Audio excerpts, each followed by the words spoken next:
গোবিন্দের সঙ্গে আমার সুদামার সম্পর্ক কিন্তু এই দাপুর যুগ থেকে না।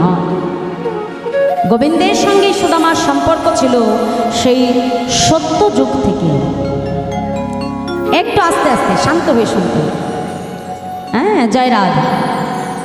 সত্য যুগে ভগবান বিষ্ণুর তিনি চারটি অংশ হলো। ভগবান বিষ্ণুর চারটি ভাগ হলো না। কি কি? বসুদেব, শঙ্কর্ষণ, প্রদ্যুম্ন, অনিরুদ্ধ। তাহলে কটি ভাগ হলো ভগবান বিষ্ণু? চারটি ভাগ। কি কি? বসুদেব, শঙ্কর্ষণ, প্রদ্যুম্ন, অনিরুদ্ধ। আর এই চারটি ভাগ চার পুত্র হয়ে এলে রাজা দশরথের ঘরে। লীলা এখান থেকে শুরু হলো। এই যে রাজা দশরথের যে চারটি পুত্র মা, অর্থাৎ ওই সত্যযুগের বসুদেব হলো দশরথের জ্যেষ্ঠ পুত্র রাম, শঙ্কর্ষণ হলো লক্ষ্মণ, প্রদ্যুম্ন হলো ভরত, আর অনিরুদ্ধ হলো শত্রুঘ্ন। এই চার অংশ চার ভাই হয়ে রাজা দশরথের ঘরে এলেন মা। এখন এই চারটি পুত্র যখন বড় হয়ে গেল, রাজা দশরথ এখন মনে মনে চিন্তা করছে, এবার তো আমাকে সন্ন্যাসে যেতে হবে। তা আমি যে বানপ্রস্থে যাব, তা আমার এই চার ছেলের মধ্যে কার কাছে আমি আমার অযোধ্যার দায়িত্ব দিয়ে যাব? এটা সিদ্ধান্ত নেবার জন্য রাজা দশরথ তার গুরুদেব বৈশিষ্ট্য মুনিকে স্মরণ করলেন। বৈশিষ্ট্য মুনিকে ডেকে বলছে, হে গুরুদেব, আপনি আমাকে বিধান দিন যে আমার চার পুত্রের মধ্যে কাকে আমি অযোধ্যার সিংহাসনে বসাবো। তখন বৈশিষ্ট্য মুনি দশরথকে ডেকে বলল, শোনো দশরথ, তোমার চারটি ছেলেকেই আমি নিজে শিক্ষা দিয়েছি, কিন্তু তোমার এই চার ছেলের মধ্যে তোমার এই অযোধ্যার দায়িত্ব নেবার ক্ষমতা যদি সর্বাগ্রে কারোর থাকে, সেটা হলো তোমার জ্যেষ্ঠ পুত্র রাম। বাহ গুরুদেব, তাহলে আমি রামের রাজ্যাভিষেক ঘোষণা করে দিই। যাও, বিলম্ব করো না, তাড়াতাড়ি রামের রাজ্যাভিষেক ঘোষণা করো। ও মায়েরা, চারিদিকে ঢেড়া পিটিয়ে আজকে রামের রাজ্যাভিষেক ঘোষণা করে দেওয়া হলো যে আগামীকাল অযোধ্যার সিংহাসনে বসবে আমাদের প্রাণপ্রিয় রাম। সারা অযোধ্যায় ঘোষণা হয়ে গেছে মা। আর ওদিকে রামচন্দ্রের বিমাতা, যার নাম হলো কৈকেয়ী। কি গো মায়েরা, আমরা কৈকেয়ীকে রামায়ণে অনেকে ভিলেন বলেই জানি, তাই না? আমরা জানি যে ওই কৈকেয়ী যত নষ্টের গোড়া, তার জন্য রামকে অযোধ্যা ছেড়ে বনবাসে যেতে হয়েছে। কি মা, তাই না? কিন্তু এই ধারণাটা আমাদের ভুল মা। বনবাসে যেতে হয়েছিল ঠিকই, কিন্তু এই যে কৌশল্যা, কৈকেয়ী আর সুমিত্রা, এই তিনজনের মধ্যে যদি রামকে কেউ অধিক ভালোবাসে, সেটা ছিল তার সেই বিমাতা কৈকেয়ী। পাছে রামের ভালোবাসায় ভাগ পড়ে যায়, তাই নিজের পেটের পুত্র ভরতকে নিজের বাপের বাড়িতে রেখে মানুষ করেছে, আর রামকে নিজের সন্তান সিংহ দ্বারা তিনি মানুষ করেছিলেন। তাই রাম যখন সিংহাসনে বসবে জেনে তার বিমাতা কৈকেয়ী আজ রামের জন্য নিরজনে বসে সুন্দর করে একটা মালা গাচ্ছে। আর মালাটা যখন গাচ্ছে মা, ওই কৈকেয়ীর এক ছোটবেলার দাসী, যার নাম ছিল মন্থরা, ওই মন্থরা এসে আজকে কৈকেয়ীর কর্ণমূলে কুমন্ত্রণা প্রদান করতে লাগলো। এমন তার কুটিল মতি ছিল, কৈকেয়ীকে ডেকে বলছে, কৈকেয়ী, এই যে মালাটা তুই গাচ্ছিস কার জন্য? বলে, কেন? আগামীকাল আমার পুত্র রাম রাজা হবে, ওই রাম যখন আমাকে প্রণাম করতে আসবে, আমার এই গাথা মালাটা আমি রামের গলায় পরিয়ে দেব। সঙ্গে সঙ্গে মন্থরা কৈকেয়ীকে ডেকে বলল, কৈকেয়ী স্তব্ধ হ। কাল যদি ওই রাম রাজ সিংহাসনে বসে, শুনে রাখো কৈকেয়ী, রাম যদি রাজা হয় তবে ওই কৌশল্যা হবে রাজমাতা, আর ওই কৌশল্যা যদি রাজমাতা হয় তবে তুই হবি ভিখারিণী। ওই কৌশল্যা রাজমাতা হয়ে যদি কখনো তোকে আদেশ করে, হ্যারে কইকেয়ী আমার পায়ে একটু তেল মাখিয়ে দিয়ে যেত, ভালো লাগবে? সতীনের পায়ে তখন তেল মাখিয়ে দিতে। হ্যাঁ কিরে, মনে রাখ কইকেয়ী, তুমি কোনো দাস দাসী নও, তুমি হলে কেকয় রাজার কন্যা কইকেয়ী। আমি তোমার ছোটবেলার দাসী, দাসীপ্রীতি করা আমার কাজ। কিন্তু কইকেয়ী, তুমি তো কোনো দাসীর কন্যা নও, তুমি হলে কেকয় রাজার কন্যা কইকেয়ী। আর শুনে রাখো, ওই কেকয় রাজার কন্যা হয়ে তুমি যদি দাসীপ্রীতি করো, সেটা কি ভালো লাগবে কইকেয়ী? যেই না বলেছে সঙ্গে সঙ্গে যে রাম তার প্রাণের এত অধিক প্রিয় ছিল না, এক মুহূর্তে ওই কুমন্ত্রণা কর্ণমূলে যাবার পর রাম হয়ে গেল ওই কইকেয়ীর চিরশত্রু। কইকেয়ী তখন মালা ফেলে দিয়ে অভিমান কক্ষে এসে দরজা জানলা বন্ধ করে দিয়েছে। মা রাজা দশরথ দেখছে তার সব রানীর ঘরে আলো জ্বলে, কিন্তু কইকেয়ীর ঘরে আলোর বন্ধ। রাজা দশরথ এসে কইকেয়ীর ঘরে প্রবেশ করে ডাকছে, কইকেয়ী, কি গো কইকেয়ী, তুমি এমন করে অভিমান কক্ষে বসে আছো কেন? কইকেয়ী, আগামীকাল যে রাম রাজা হবে, তুমি খুশি হও না? মহারাজ, আপনি বুঝি আমাকে খুশি দেখতে চান?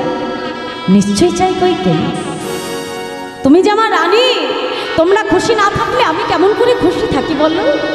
মহারাজ, তাহলে আমাকে যদি খুশি দেখতেই হয়, তাহলে আজ আমি আপনার কাছ থেকে দুটো বর চাইব। মহারাজ, আপনাকে কথা দিতে হবে যে বর দুটো আমি চাইব, সেই বর দুটো আপনাকে আমায় দিতে হবে। কইকেয়ী, রঘুকুল রীতি সদা চলি আই, প্রাণ চলি যাই তবু বচন না যাই। কথা যখন আমি তোমাকে দিয়েছি, সে কথা আমি রক্ষা করব। বলো বলো তুমি কি বর চাও? শুনুন মহারাজ, আমার প্রথমবারে হলো যে আগামীকাল রাজা হবে, তবে আপনার জ্যেষ্ঠ পুত্র রাম নয়, রাজা হবে আমার পুত্র ভরত। কইকেয়ী, মহারাজ শান্ত হ, দ্বিতীয় বরটি আমার এখনো চাওয়া হয়নি। মহারাজ, আগামীকাল সূর্যাস্তের পূর্বে 14 বছরের জন্য আপনার রামকে বনবাসে চলে যেতে হবে। কইকেয়ী, রাজা দশরথ আচার খেয়ে ভূমিতলে লুটিয়ে পড়ল। কইকেয়ীর কাছে করজোরে বলছি, কইকেয়ী, তোমার বর দুটো তুমি ফিরিয়ে নাও। কইকেয়ী, আমার ভরত রাজা হবে, তাতে আমার কোনো দুঃখ না, কিন্তু কইকেয়ী, আমার রামকে তুমি এই অযোধ্যা ছেড়ে চলে যেতে বলো না, তোমার বাক্যটা তুমি ফিরিয়ে নাও। কইকেয়ী, মহারাজ, যে বর আমি চেয়েছি আপনাকে, সে বর আমাকে দিতে হবে, আপনি কথা দিয়েছেন। কিন্তু কইকেয়ী, এ জগতে সন্তান যখন বড় হয়ে যায়, পিতামাতা তার নিজের ইচ্ছাটা জোর করে সন্তানের উপর চাপাতে পারে না। আমাকে যে আগে রামের অনুমতি নিতে হবে। মাগো, রাজা দশরথ নিরুপায় হয়ে রামচন্দ্রকে ডাকছে, রাম রাম রাম। পিতা, আপনি আমাকে ডেকেছেন? পিতা, রাম, তোমার বিমাতা আমার কাছ থেকে দুটো বর চেয়েছিলাম, আমি কথা দিয়েছি সেই বর দুটো আমি তাকে দেব, কিন্তু না, বর দুটো দিতে গিয়ে যে আমি যে বড় ধর্ম সংকটে পড়েছি বাবা। এখন এই ধর্ম সংকট থেকে একমাত্র তুমি তোমার পিতাকে উদ্ধার করতে পারো। রাম, আগামীকাল রাজা হবে, তবে তুমি নও, রাজা হবে তোমার ভাই ভরত। আর শোনো রাম, কাল সূর্যাস্তের পূর্বে তোমাকে যে 14 বছরের জন্য বনবাসে চলে যেতে হবে, যেই না বলেছে প্রভু রামচন্দ্র ছুটে গিয়ে পিতার চরণটাকে জড়িয়ে ধরেছে। পিতা, এই দেহটা কার জন্য পিতা? এই দেহটা যে আপনার জন্য। আপনি যদি চান তবে দেহ সিংহাসনে বসুন, আর আপনি যদি চান দেহ বনবাসে চলে যান, তবে আমি কথা দিচ্ছি পিতা, 14 বছরের জন্য আমি অযোধ্যা ছেড়ে বনবাসে চলে যাব। কিন্তু পিতা, আজ তো আমার মঙ্গল হয়ে গেল পিতা। একদিকে ভাইকে রাজ্যদান, আর একদিকে মাতৃ আজ্ঞা পালন, আর একদিকে বনে গিয়ে যোগীমুনি ঋষির সঙ্গ করা। পিতা, এ জগতে আমার থেকে ভাগ্যবান আর কজন হয় বলতে পারেন পিতা? প্রভু রামচন্দ্র যখন মা বনবাসে যেতে যাবে, এমন সময় তার ভাই লক্ষ্মণ ছুটে এসে দাদার চরণটা জড়িয়ে ধরেছে। দাদা, মাতা কৌশল্যা আমাকে সর্বদা শিক্ষা দিয়েছে, ওরে লক্ষ্মণ, আমার রাম যদি দেহ হয়, তবে আমার লক্ষ্মণ যে তার ছায়া। দাদা, তোমার দেহ থেকে এই ছায়াকে তুমি আলাদা করে দিও না দাদা। কৃপা করে একবার তুমি আমাকে তোমার সঙ্গে নিয়ে চলো দাদা। যেই স্বর্ণ প্রাসাদে আমার দাদা থাকবে না, সেই অযোধ্যায় আমি থাকতে পারবো না দাদা। তুমি কৃপা করে একবার আমাকে নিয়ে চলো দাদা। মা সীতা এসে চরণটা জড়িয়ে ধরেছে। স্বামী, যেখানে আমার স্বামী থাকবে বনবাসে, আর আমি এই স্বর্ণ পালঙ্কে শয়ন করে থাকবো, এমন শিক্ষা আমার বাবা মা আমাকে দেয় না। স্বামী, কৃপা করে একবার আমাকে আপনার সঙ্গে নিয়ে চলুন। লক্ষ্মণকে সঙ্গে নিয়ে, সীতাকে সঙ্গে নিয়ে প্রভু আমার 14 বছরের জন্য বনবাসে চলে গেলেন। আর ওদিকে ভরত তখন বাড়িতে ছিল না, মা ছিল মামার বাড়ি। ফিরে এসে দেখে কি, তার সোনার অযোধ্যাটা একেবারে, সেই স্বর্ণ অযোধ্যা থেকে আজকে একটা শ্মশান তৈরি হয়ে গেছে। অযোধ্যাবাসী কারোর মনে কোনো সুখ নাই, কোনো আনন্দ নাই। অযোধ্যাবাসীকে ডেকে বলছে, অযোধ্যাবাসী, হ্যাঁ গো আমার অযোধ্যার এমন দশা কে করলো? অযোধ্যাবাসী ডেকে বলছে, ভরত, তোমার মাকে যে জিজ্ঞাসা করো ভরত, আজ তোমার এক মা হতে আমাদের সারা অযোধ্যার সর্বনাশ হয়ে গেছে।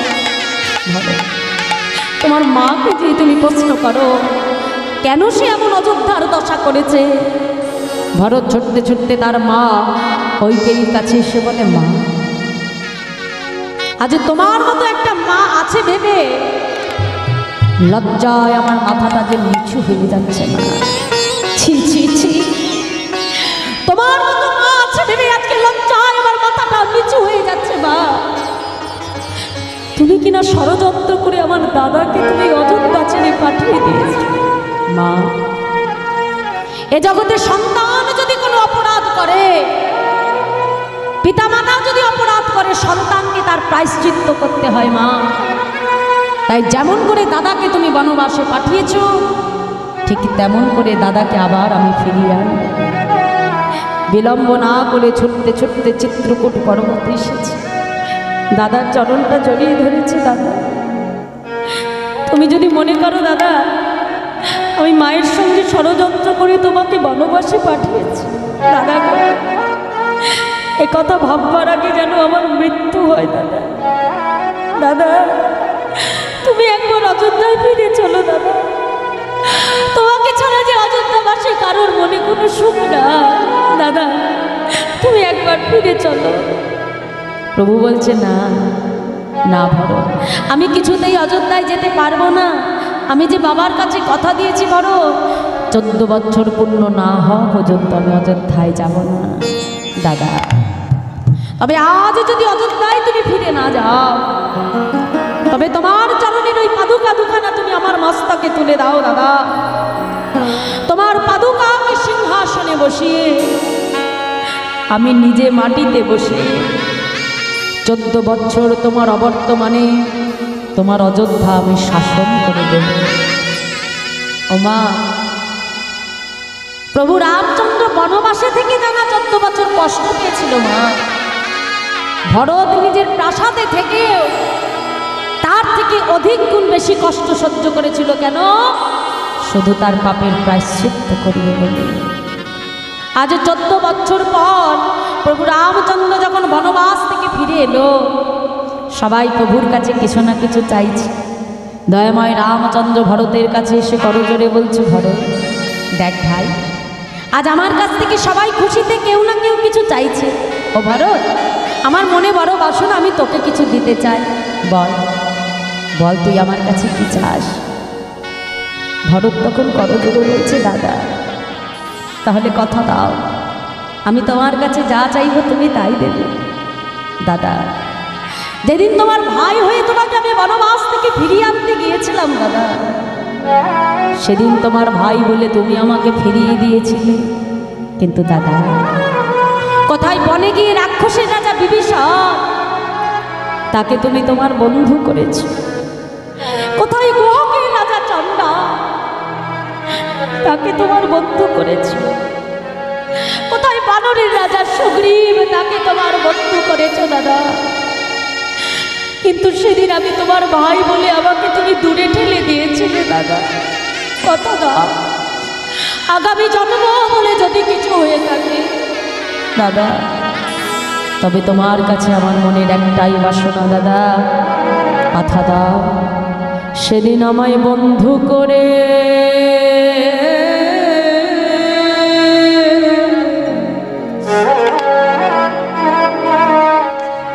তুমি জানো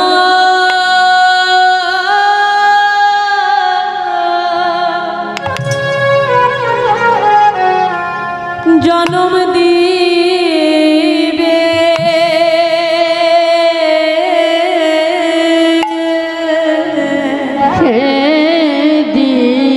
তাই গৌর হরি হরি আমায় বন্ধু করে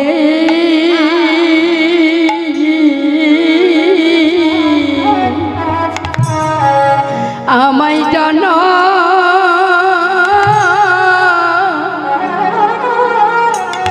জনম দেবে।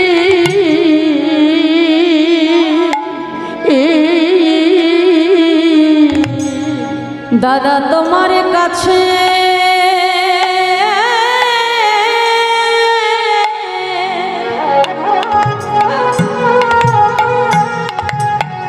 আমার এই মিনতি,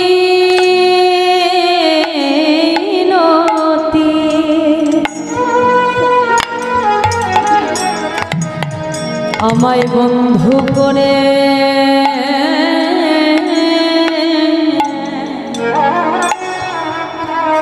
তুমি জানো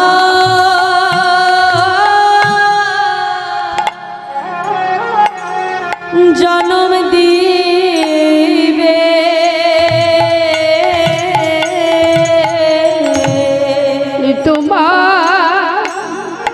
তোমার কাছে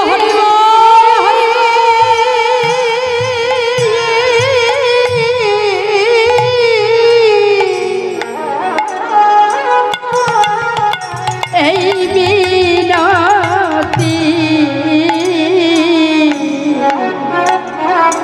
আমায় বন্ধু করে জনম দিও। বলি তোমার কাছে এই মিনতি, আমায় চরণ ছাড়া করো না দাদা। তোমার কাছে আমার এই মিনতি, আমায় চরণ ছাড়া করো না দাদা। বলি তোমার কাছে এই মিনতি, আমায় একবার সেদা করে রেখো। তোমার দারুণী আমার এই মিনতি, আমায় দাসন করে রেখো। বলি তোমার কাছে এই মিনতি, যেন চরণ সেবা করতে পারি। শুধুই জানবি নাই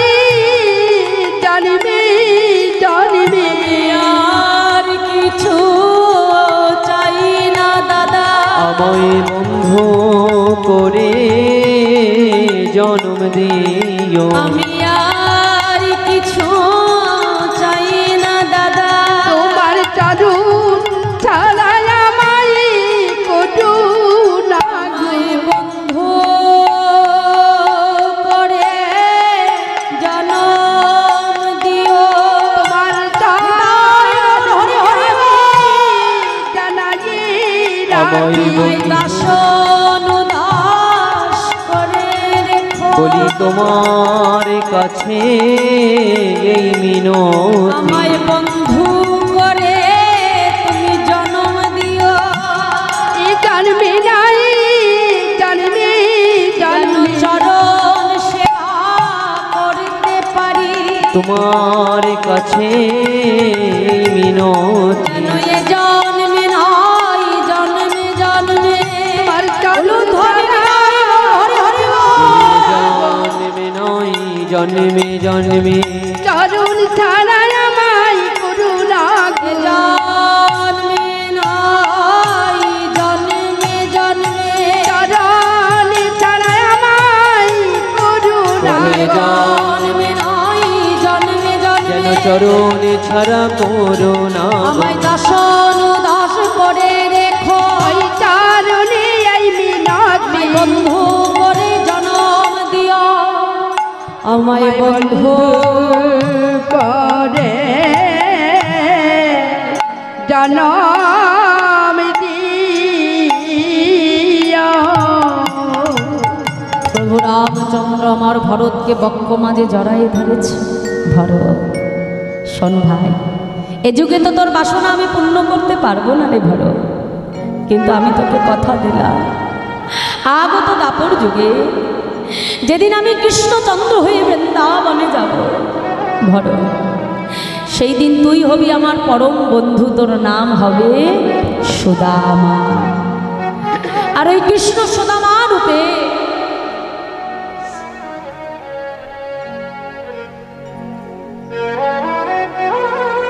ভরত, সেই দিন ওই কৃষ্ণ সুদামা রূপে জগতে এমন লীলা আমরা করব যে ইতিহাসে বন্ধুত্বের নাম বজায় রাখতে গেলে কৃষ্ণ সুদামার নাম স্বর্ণাক্ষরে লেখা থাকবে। নিতাই গৌর হরিব। হরিবল হরিবল। জয় রাধা। সকল ভক্তের দান আমি মাথায় তুলে নিলাম। এই কুমারহাটবাসী সকল গ্রামবাসীবৃন্দ যে এত সুন্দর ভিক্ষা করে এই হরিবাসনকে তারা তৈরি করেছেন মা, সকলে মিলে তোমাদের ভালোবাসা তোমাদের আশীর্বাদের হাতটা রেখো মা, যেন এমন করে ভক্তের দাঁড়ে দাঁড়ে গিয়ে ভিক্ষা করে এনে এমনভাবেই আমার রাধা গোবিন্দের সেবা তারা করতে পারে। নিতাই গৌর হরিবল হরিবল। হরিবল হরিবল। জয় রাধা।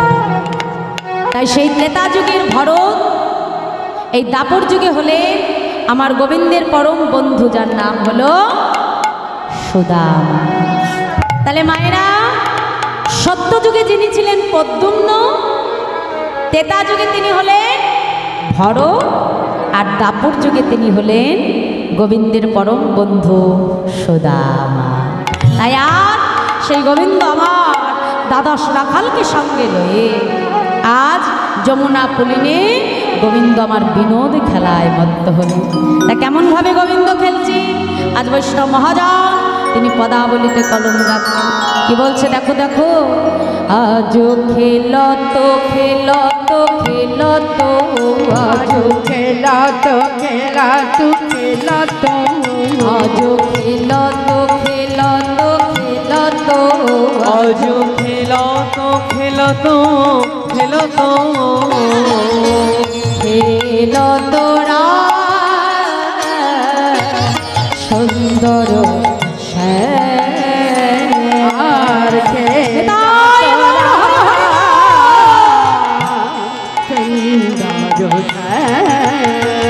আজ খেল তোরা সুন্দর খেলা তোরা সুন্দর মোহন মূরতি মধুর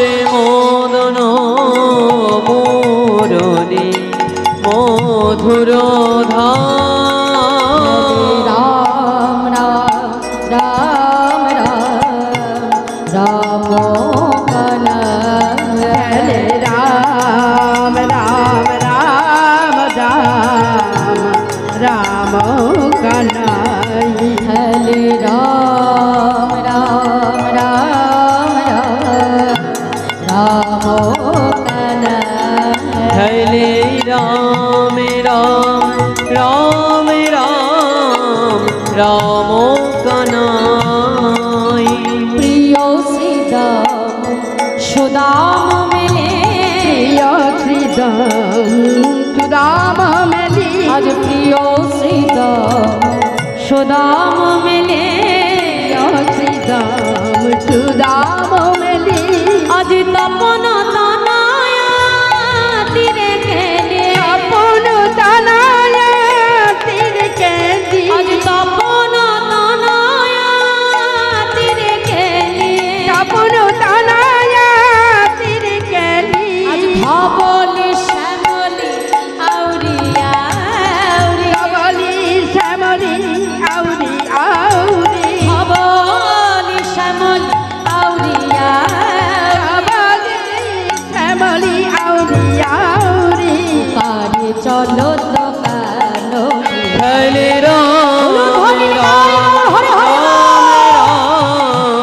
রাম কানাই রাম রাম রাম রাম রাম কানা চলে রাম রাম রাম রাম রাম কানাই আজ আগমনি গম বেদ আগমনি গম বেদুঠা আজ আগমনি গম বেদ আগমনি গম বেদুঠা আজ লীলায় কণত গঠ বিহার লীলাই করো তো গুট বিহার আজ লীলায় কণত গঠ বিহার আজ লীলায় করো তো গোঠ বিহার আজ নাসির মামুদ করত হিয়া নাচির বামুদ করত হিয়া আজ নাসির মামুদ করত হিয়া নাচির বামুদ করত হিয়া শরণে শরণ দানবী হলে রাম হরি হরি রাম রাম কানাই রাম রাম রাম রাম রাম কানাই আজ গোবিন্দমান দ্বাদশ রাখালগণকে সঙ্গে লয়ে যমুনা পুলিনে গোবিন্দ বিনোদ খেলা খেলছেন। খেলতে খেলতে হঠাৎ করে সুবলকে ডেকে বলছে, এই সুবল, এই বলি আজকে কি খেলা খেলবি? হ্যাঁ, কানামাছি? না না, শ্রীরাম এসে বলছে, এই কানা শোন, আজকে একটা নতুন খেলা করব। কি খেলা জানিস? এই কি খেলা খেলবো জানিস? ছেঁড়া পাতা আর ভালো পাতা। কি মায়েরা খেলেছো নাকি কোনো? ছেঁড়া পাতা আর ভালো পাতা খেলেছ? ওরে বাবা, সর্বনাশ। সঙ্গে সঙ্গে গোবিন্দ বলছে, না ওটা আবার কোন দেশের খেলা? আমি তো কোনো শুনিনি। গোবিন্দ বলছে, আরে বুঝতে পারলি না কি খেলা? আসলে হলো কাঁধে কড়া আর কাঁধে চড়া। গোবিন্দ বলছে, শ্রীরাম কাঁধে করবে কি আর কাঁধে চড়বে কি? বলে ওই জন্যই তো ছেঁড়া পাতা আর ভালো পাতা। হ্যাঁ, ও মাইরা বলছে কাঁধে করবে কি আর কাঁধে চড়বে কি?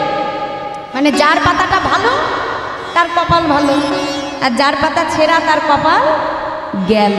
হ্যাঁ, ওই তাকেই একেবারে কাঁধে নিয়ে সর্বক্ষণ চড়াতে হয়।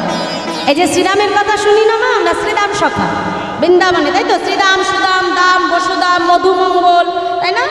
এই শ্রীরাম সংখ্যা তিনি আবির্ভূত হয়েছিলেন কোথায় জানো? তোমাদের এই হুগলি ডিস্ট্রিক্টে। কোথায় বলো তো? এই এখানেই পাশেই। যেটা অবিরাম ঠাকুরের শ্রীপাদ।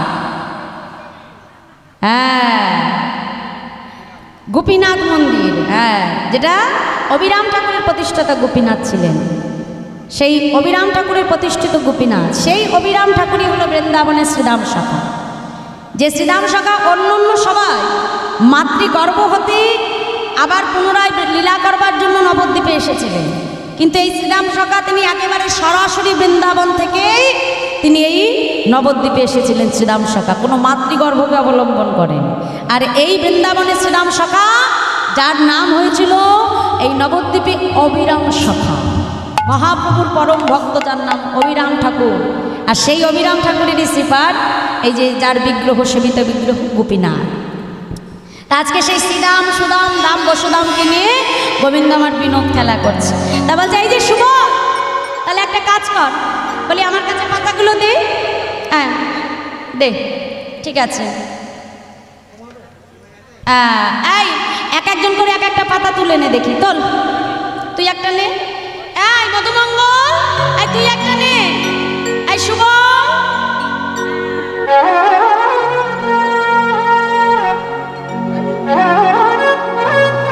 এখন সবাইকে এক একটা করে পাতা দিয়ে দিয়েছে মা, চোখ বন্ধ করে পাতা দিয়ে দিয়েছে, চোখটা বেঁধে দিয়েছে। এবার যার যার পাতা সে এসে তুলে নিয়েছে। এখন তুলে নেওয়ার পরে গোবিন্দ এবার এক একজনের পাতার তদারকি করতে গেছে। সুবলকে ডেকে বা যাই সুবল, দেখি তোর পাতাটা দেখা তো কেমন পাতা পড়েছে। ও বাবা, ভালো পাতা, বাহ। এই মধুমঙ্গল, তোর পাতা দেখা, আরো ভালো। ওরে বাবা, আরো ভালো। এই শ্রীরাম, তোরটা দেখা দেখি, ওটা ভালো। এই বটু, চকচকে পাতা। সুবল বাচ্চাই কেন তুই সবার পাতার তদারকি করছিস, তো তোরটা দেখা। হ্যাঁ, আরে আমার পাতা কখনো খারাপ হতে পারে নাকি? আমার পাতা তো সবার থেকে ভালো। কেন জানিস? আমি হলাম নন্দ মহারাজের ছেলে, নবলক্ষ ধেনু। আমার পাতা খারাপ হবে বুঝেছিস? আমার পাতা তোদের সবার থেকে ভালো হবে, দেখবি। হ্যাঁ, এই এই এই এই সবাই যেই না গোবিন্দের ছেঁড়া পাতা দেখে চিৎকার করছে, এই কানাই চোর, কানাই চোর। এই সুবল, এই আমাকে চোর বলছিস কেন? হ্যাঁ, ছেঁড়া পাতা। তা আমি যখন ঘরে ঘরে ননি চুরি করি, তোরা তোরা খাইস না? ও, চুরি আমি করি, খাওয়ার বেলায় দোষ নেই মা, দেখেছো তো? হ্যাঁ, এই শোন, কাঁধে চড়তে হয়, কাঁধে চড়, কিন্তু চোর বলবো, বুঝেছিস? কাঁধে চড়বি তো? এই কে আমার কাঁধে আগে চড়বি, চলে আয়। এই যে আমি বসলাম, গোবিন্দ বসে পড়েছি। হ্যাঁ, তা ভগবান কি জানে না মা যে কোন পাতা ভালো আর কোন পাতা ছেঁড়া? ভগবান জানে না? সারা বিশ্ব ব্রহ্মাণ্ড যার নখের আগায়, নখদর্পণে, তাহলে ভগবান জানে না? কিন্তু বারবার বেছে বেছে গোবিন্দ আমার ছেঁড়া পত্রটাই তুলে নেয়। কেন জানো? কারণ ভক্ত ভগবানকে সেবা না করে যা সুখ পায়, ভগবান ভক্তকে সেবা করে তার অধিক গুণ সুখ অনুভব করে। তাই তো গোবিন্দ আমার বারবার ছেঁড়া পাতাটাই তুলে নেয়, ভক্ত চরণ সেবা করবে বলেনি। তাই গৌর হরিবল, হরিবল, হরিবল।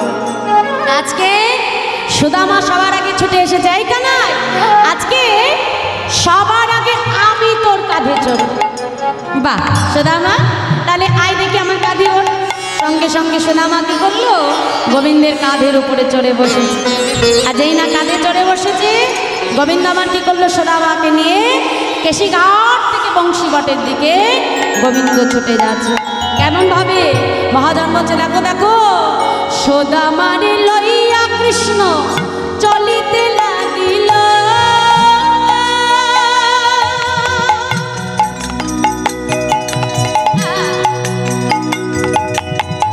পক্ষয়াম্র বৃক্ষতলে আসিয়া দাঁড়ালো, ফুলো ধরে আসিয়া দাঁড়ালো। সুদামারে লইয়া কৃষ্ণ চলিতে লাগিল,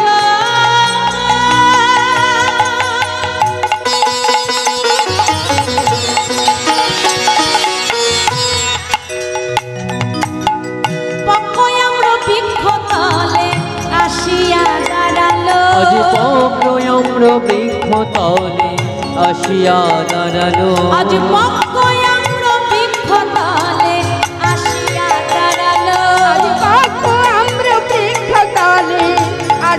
দাঁড়ালো পক্ক আম্র বৃক্ষতলে। পক্ক মানে কি মা? বলো কি জ্বালাই পড়েছি, খালি জিজ্ঞাসা করে। হ্যাঁ আমা, পক্ক মানে পাকা, আর আম্র মানে আম। তাহলে আজকে ওই সুদামা গোবিন্দের কাঁধের উপর বসে আছে তো, আর যেই না কাঁধের উপর বসে যখন দূর থেকে দেখছে একটা গাছে খুব বড় বড় পাকা আম ধরেছে, এখন কাঁধে বসে আছে। আগে কে দেখবে? আগে সুদামা, পরে তো গোবিন্দ দেখবে। আগে সুদামা দেখে নিয়েছে, আর যেই না দেখেছে গাছে পাকা পাকা আম ধরেছে, সঙ্গে সঙ্গে কানাইকে ডেকে বাজাই, কানাই শোন শোন, ও কানাই, গোবিন্দ ছুটে যাচ্ছে তো মা। হ্যাঁ, একভাবে ছুটছে সুদামাকে নিয়ে, আর গোবিন্দ আমার কানাইকে ডেকে বলছে, ও কানাই শোন শোন, কানাই দাঁড়া রে দাঁড়া রে দাঁড়া হরি হরি রে ও কানাই দাঁড়া রে দাঁড়া রে করই দররে দররে পাকা পাকা আম ফলেছে, দাঁড়া রে দাঁড়া রে। আর পাকা পাকা আম ফলেছে, দাঁড়ারি দাঁড়ারি। কৃষ্ণ সেবায় লাগবে বলে, দাঁড়া রে দাঁড়া রে। অজি কৃষ্ণ সেবায় লাগবে বলে, দাঁড়ারে দাঁড়ারে আর পাকা পাকা আম ধরেছে, দাঁড়া রে দাঁড়া রে। পাকা পাকা আম ধরেছি, দাঁড়ারি দাঁড়ারি। আজ কৃষ্ণ সেবায় লাগবে বলে, দাঁড়া রে দাঁড়া রে। অজি কৃষ্ণ সেবায় লাগবে বলে, দাঁড়ারে দাঁড়ারে কি বলছে মা? কৃষ্ণ সেবায় লাগবে বলে, দাঁড়া রে দাঁড়া রে। তাহলে গাছে যদি একটা সুপরিপক্ক পাকা আম হয় না, এই যে তোমার বাড়ির গাছে যদি আম হয়, তাহলে যেই আমটা দেখবি সব থেকে দেখতে সুন্দর, তাই না, একদম পাকা রসালো, সেই আমটা দেখেই তোমার মনে কি হবে না, এটা আমার ভগবানকে দেবে, কি মনে হয় না মা? কিন্তু দেখো একসাথে আমাদের গাছে তো অনেক আম ধরে, ধরে না? কিন্তু প্রথম যখন আমের গুটি আসে, তখন শীত পড়তে না পড়তে চারপাশে কি আসে? কুয়াশা, কি তাই তো মা? আর কুয়াশা আসলে কি হয়, কিছু মানে আমের গুটি ঝরে পড়ে যায়। তাই যে কু আশা, মনের মধ্যে যখনই আমাদের কুয়াশা জন্মায় না, তখনই কিন্তু সেই মন আর কখনো গোবিন্দ সেবায় লাগে না। এই যে আমরা হরিবাসরে বসে থেকে যদি আমাদের মনে আসে যে কখন বাড়ি যে খেয়ে দিয়ে একটু ঘুমাবো, কখন একটু বিশ্রাম করব, এই আশা যখনই মনে চলে আসবে না, ওই তোমার আর গোবিন্দ সেবা করা হবে না। মন তখন বারবার ওই বাড়ির দিকেই টানবে, এখানে আর থাকবে না। ওই কুয়াশা যখনই এসে যাবে, তখন আর গোবিন্দ সেবা থেকে বঞ্চিত হয়ে যাবে। এরপরে কি হলো? এরপরে গাছে আরেকটু আমগুলো বড় বড় হলো, আর যেই আমগুলো বড় বড় হয় কি হয়, পাড়া প্রতিবেশী মানে ছেলেরা এসে কি করে, ঢিল মারে। হ্যাঁ, বড় ঢিল মেরে দিয়েছে। আর ঢিল মারলে কি হয়, গাছ থেকে আমগুলো ঝরে পড়ে যায়। তাই হরিবাসরেও ঢিল মারে, কেমন করে জানো মা? মানে নিজে তো যাচ্ছে, এবার পাশের একজনকে ডেকে বলে, এই দিদি, বলে শোনে দিকা, আমি তো যাচ্ছি, তুই কি আমার সঙ্গে যাবি নাকি? হ্যাঁ, ও ঘুম ঘুম আসছে, তাই না? মানে নিজে তো যাবে না, সঙ্গে করে আরেকজনকে বাদিয়ে নিয়ে যাবে, মানে নিজের ক্ষতি তো হলো, পারে আরেকজনেরও ক্ষতি করে নিয়ে গেল। তাহলে এই যে কুয়াশা, আবার বড় হলে ঢিল খেয়ে কিছু পড়ে গেল। এইবার কি হলো, যে সমস্ত আমগুলো গাছের ডাল শক্ত করে ধরে রেখে, সেই গাছটাকে আগলে রেখে যে আমটা গাছে থেকে সুপরিপক্ক হয় না, জানবে সেই আমটাই কিন্তু আমার গোবিন্দ সেবায় লাগে। তাই গৌর হরি হরি। তাহলে আজকে এখানে কৃষ্ণরূপী বৃক্ষে যে ভক্তিরূপী আমগুলো শক্ত করে ডাল ধরে রাখতে পারবে, জানবে সেই একমাত্র ভক্তিরূপী আমটাই আমার গোবিন্দ চরণে পৌঁছে যাবে। নিতাই গৌর হরি বল হরি বল। আজকে সুদামা গাছের সেই পরিপক্ক আম দেখে কানাইকে দাঁড় করিয়ে কি করেছে, গাছ থেকে আমটা পেড়ে নিয়েছে। এখন আমটা পেড়ে মনে শান্তি নেই, আমটা কি করে গোবিন্দকে আগে দেবে? মনে মনে চিন্তা করছে এই আম তো আগে আমার কানাইকে আমি দিতে পারিনি।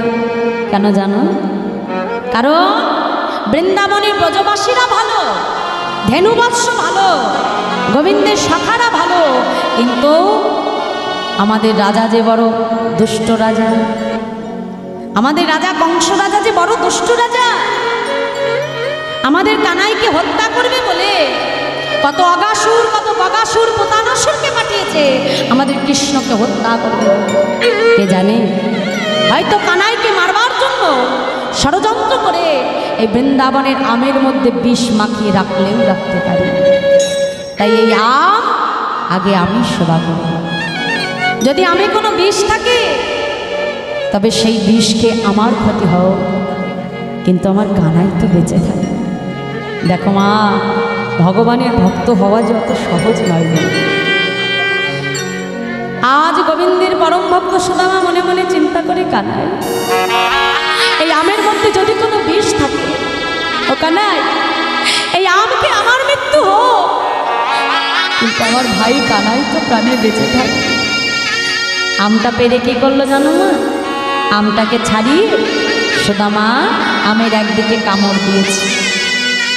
এখন একদিকে কামড় দিয়েছে, চিন্তা করছে এপাশে কামড় দিয়েছি যদি ওই পাশে বিষ থাকে, কি মাথায় না?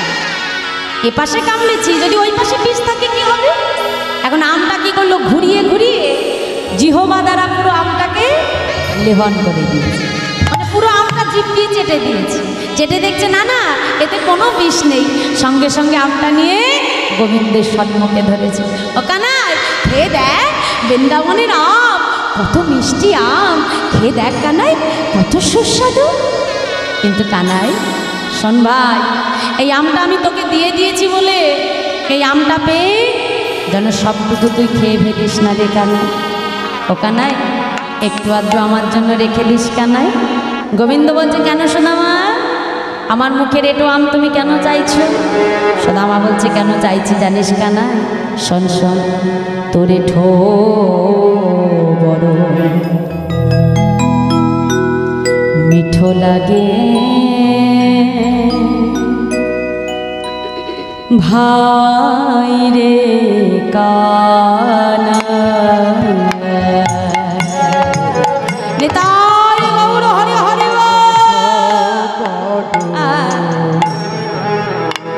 মিঠো লাগে ভাই রে কানাই। ও তোরে ঠো বড় মিঠো লাগে ভাই রে কানাই। ও তোরে ঠো বড় বড় মিঠো লাগে ভাই রে কানাই। খাইতে বড় সুখ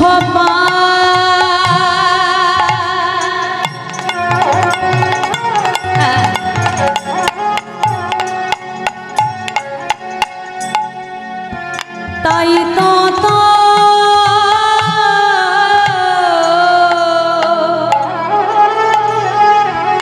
এঠো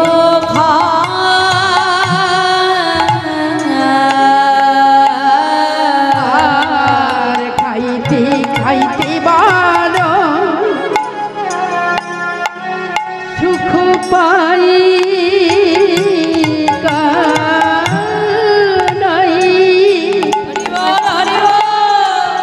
তাইতে তো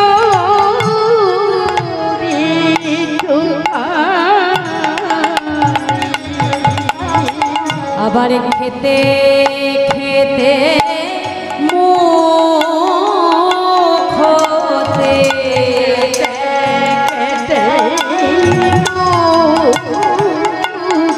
আবার খেতে খেতে মুখ হতে আবার খেতে খেতে মুখ হতে আমার দিতে হলো ভাই। ও তোরে বড় মিঠো লাগে ভাই রে কানা তোরে তো বড় মিঠো লাগে ভাই রে কানা। গোবিন্দ আমার সুদামাকে ডেকে বলছে, সুদামা শোনো, বলি এই যে আমার মুখের এটো আমটা তুমি চাইছো, আমার মুখের এটো আম তো আমি তোমাকে এমনি এমনি দেবো না সুদামা। হ্যাঁ, যদি বলো যে তুমি আম খেতে ভালোবাসো, তবে এই বৃন্দাবনের বৃক্ষ মাঝে অনেক আম আছে, তুমি সেখান থেকে পেরে খাও। হ্যাঁ, আর যদি বলো না আমার মুখের মিষ্টি আমটা তুমি খেতে চাও, তাহলে আমায় এমনি এমনি তো তোমাকে দেবো না গো সুদামা, এই আমের বিনিময়ে তোমায় যে আমাকে কিছু দিতে হবে।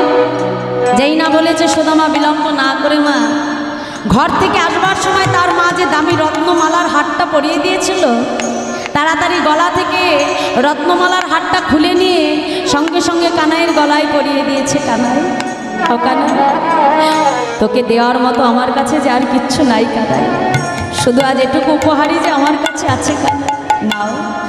বলি এই উপহার না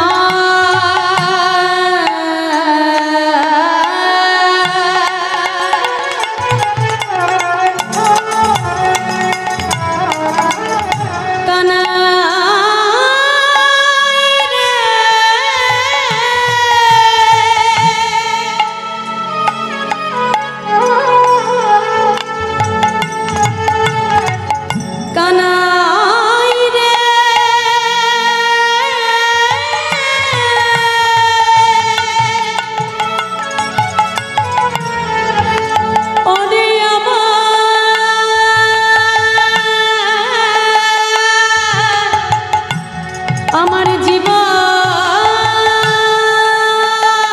কানা,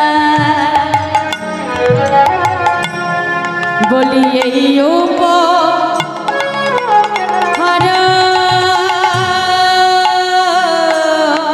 না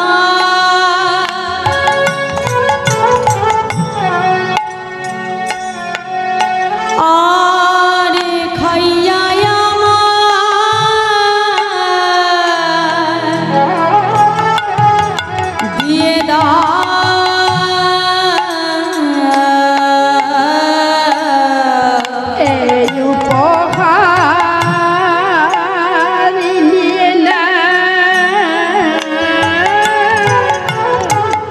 নিতাই গৌর হরি হরি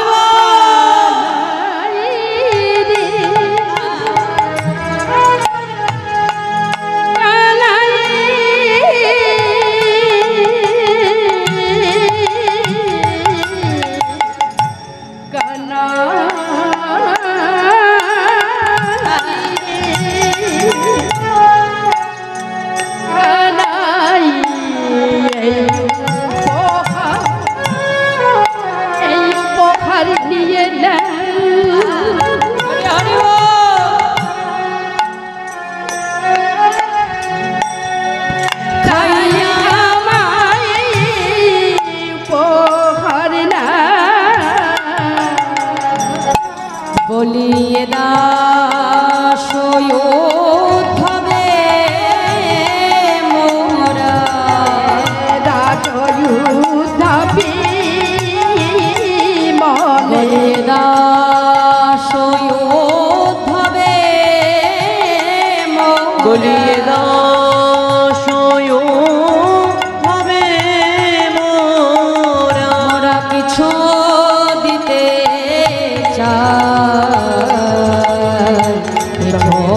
বড় মিঠো লাগে বাইরে কানাই। কত রেখো মিঠো লাগে ভাই রে কানা। বৃন্দাবনের এই সুখ কিন্তু বেশি দিন স্থায়ী হলো না মা। ভগবান বৃন্দাবনে লীলা করলেন 11 বছর 10 মাস 26 দিন, 12 বছরের মতো। ওদিকে কংস রাজা তিনি জানতে পারলে যে এই কৃষ্ণ তিনি বসুদেবের ছেলে হলেও হতে পারে, তাই কৃষ্ণকে কিভাবে হত্যা করবে এই ষড়যন্ত্র করে কি করলো, তার যে মন্ত্রী ছিল যার নাম অক্কুরকে পাঠিয়ে দিলে বৃন্দাবন থেকে কৃষ্ণকে আনবার জন্য মথুরা। অক্কুরকে ডেকে বলছে, শোনো অক্কুর, বৃন্দাবনে যে তুমি তাদেরকে বোঝাবে যে তাদের রাজা একটা বিশাল বড় ধনুষ যজ্ঞ করছে, আর এই ধনুষ যজ্ঞে আমি তাদেরকে নেমন্তন্ন জানিয়েছি, এটা যেন তারা বোঝে। কিন্তু আমি যে কৃষ্ণকে হত্যা করবার জন্য তাকে এখানে আনছি, আমার মনের অভিসন্ধিটা যেন তারা বুঝতে না পারে। তাই এই পরামর্শ করে কৃষ্ণরূপী চন্দ্রকে আজকে বৃন্দাবন থেকে কংস হরণ করে আনলেন মা। ওদিকে তিনি এনেছিলেন কৃষ্ণকে হত্যা করবে বলে, ওদিকে কৃষ্ণ ভয়ে ভীত হয়ে কংস নিজেই মারা গেল। আর কংস যখন মারা গেল, তার শ্বশুরমশাই জরাসন্ধ তিনি বারবার কি করলেন, এই মথুরাকে আক্রমণ করতে লাগলেন। আর মথুরাকে যখন তিনি আক্রমণ করতে লাগলেন মা, তার পিতাকে ডেকে বলছে, পিতা, ভারতের এই অসুস্থ রাজনীতি সুস্থ না হওয়া পর্যন্ত আমি বৃন্দাবনে যেতে পারবো না, আপনি ফিরে যান। পুনরায় দাদা শাখালকে সঙ্গে নিয়ে যখন নন্দ মহারাজ তিনি বৃন্দাবনে ফিরে এলেন, কৃষ্ণ অদর্শনে পাগল হয়ে ওই সুদামা কৃষ্ণকে হারা হয়ে তিনি উন্মাদের মতো হয়ে গেল মা। আসতে ওই বৃন্দাবন থেকে যদি কোনো ধেনু বৎস ভুল করেও ছুটে আসে মা, সুদামা তাদের কণ্ঠটা জড়িয়ে ধরে বলে, ওরে বলতে পারিস বৃন্দাবনে আমার কানাই কেমন আছে? এই মথুরায় যাবার পর একবারও কি বৃন্দাবনের কথা তার মনে পড়ে না? সুদামার পিতা মটুক মহারাজ দেখছে যদি এমন করে দিনের পর দিন চলতে থাকে, তবে আমার সুদামাকে কিছুতেই আমি প্রাণে বাঁচাতে পারব না। তাই সুদামাকে যদি আমার প্রাণে বাঁচাতে হয়, কৃষ্ণ কোথায় আছে এটা এক্ষুনি আমাকে জানতে হবে। তিনি সংবাদ নিয়ে জানতে পারলেন যে তার পিতা বসুদেব কৃষ্ণ বলরামকে পাঠিয়েছে শিক্ষার জন্য সন্দীপনী মুনির আশ্রমে। মনে মনে চিন্তা করলো, তাহলে আমার সুদামাকেও সন্দীপনী মুনির আশ্রমে পাঠাতে হবে। তাহলে একদিকে তার বিরাহটাও প্রশমিত হবে, আর একদিকে কৃষ্ণকে কাছে পেয়ে আমার সুদামার মনের সমস্ত কষ্ট দূর হয়ে যাবে।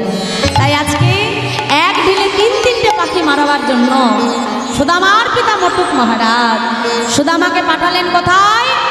সন্দীপনী মুনির আশ্রমে শিক্ষার জন্য। তাই আজ বৈষ্ণব মহাজন পদাবলিতে কলম দিয়ে বলছে, দেখো দেখো শিক্ষার দেশে সবাই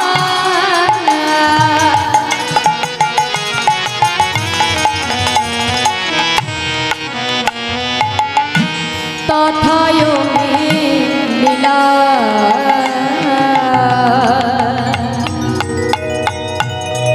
বহুদিন পরে কত আনন্দ হইলা, আরে বহুদিন পরে কত আনন্দ হইলা, তাদের আনন্দ ধরে না রে, তাদের আনন্দ আর জানি না রে, তাদের আনন্দ ধরে না রে, তাদের আনন্দ আর জানি না রে। আজ কৃষ্ণ আর সুদামা আনন্দ ধরে না রে, নয়ার সুদামার আনন্দ জানি না রে। বহুদিন পরে কত আনন্দ হইলা, হরে হরে কত আনন্দ হইলা, আজ বহুদিন পরে কত আনন্দ হইলা, আর বহুদিন পরে কত আনন্দ হইলা। এখন কৃষ্ণ বলরাম সুদামা আজ বহুদিন পরে তারা তিনজন এক জায়গায় মিলিত হলো। কোথায়? গুরুদেব সন্দীপনী মুনির আশ্রমে। সুদামা গোবিন্দকে কাছে পেয়ে বক্ষ মাঝে জড়াইয়ে ধরেছে। আচ্ছা কানাই, তোর কি একবারও আমাদের বৃন্দাবনের কথা মনে পড়ে না? একবারও কি ব্রজবাসীর কথা মনে পড়ে না? যেই না আজকে সুদামার সঙ্গে গোবিন্দ কথোপকথন করছে, এদিকে গুরুদেব সন্দীপুনি মুনি আশ্রমে প্রবেশ করলে। বলরামকে ডেকে বলছে, আচ্ছা বলরাম, বলো তুমি আমার কাছ থেকে কি শিক্ষা নেবে? গুরুদেব, আমি আপনার কাছ থেকে ধনুর্বিদ্যা শিক্ষা নেব। কৃষ্ণ, বলো তুমি কি শিক্ষা নেবে? গুরুদেব, আমি 64 কলাবিদ্যার শিক্ষা নেব। বাবা, আর এই যে সুদামা, তুমি কি শিক্ষা নেবে? আমি গুরুদেব বেদ বিদ্যার শিক্ষা নেব। কিন্তু সুদামা, বেদ বিদ্যার শিক্ষা যদি নিতে হয়, আগে তোমাকে ব্রহ্মণত্ব অর্জন করতে হবে। ব্রহ্মণত্ব মানে কি মা? এই যে ব্রাহ্মণের গায়ে যে আমরা পৈতে দেখি না, এই পৈতের মধ্যে কটা সুতো থাকে বলো তো? 14টা। আমা, পৈতের মধ্যে কটা সুতো থাকে দেখি, কে জানো? 9টি সুতো থাকে। আর এই 9টি সুতো হলো 9টি জিনিসের প্রতীক। কি কি? সম, দম, তপ, শৌচ, ক্ষান্তি, আর্যমেবচ, জ্ঞান, বিজ্ঞান, আস্তিক, ব্রহ্মধর্ম, শুভাবচ। এই 9টি গুণ যার মধ্যে থাকবে মা, তাকেই কিন্তু আমরা ব্রাহ্মণ বলি। যাও সদামা, তাহলে তোমাকে বেদবিদ্যা শিক্ষা নিতে গেলে আগে ব্রহ্মণত্ব অর্জন করতে হবে। আর জেনে রাখো, বেদবিদ্যা শিক্ষা নিতে গেলে আজ হতে আমার চরণে তোমাকে শপথ করতে হবে, জীবনে কখনো কোনোদিনও তুমি মিথ্যাকে আশ্রয় করবে না। কেন? এই বেদবিদ্যা হলো মন্ত্ররূপে সাক্ষাৎ ঈশ্বর যোগী মুনির হৃদয়ে আবিষ্ট হয়েছে মাত্র। তাই মিথ্যে কথা বললে কখনো বেদ তোমার হৃদয়ে স্থায়ী হবে না। যাও। তাই আজ থেকে সন্দীপুনি মুনির আশ্রমে শিক্ষা গ্রহণ করতে লাগলো কৃষ্ণ, বলরাম, সুদামা। তা তিনজনের শিক্ষা পাচ্ছে না। ওদিকে বহুদিন যাবার পর একদিন তাদের গুরুদেব কৃষ্ণ সুদামাকে ডেকে বলছে, এই যে সুদামা, তোমাদের গুরুমা সুমুখী দেবী বলছিলেন যে একটু জ্বালানির কাঠ ফুরিয়ে গেছে।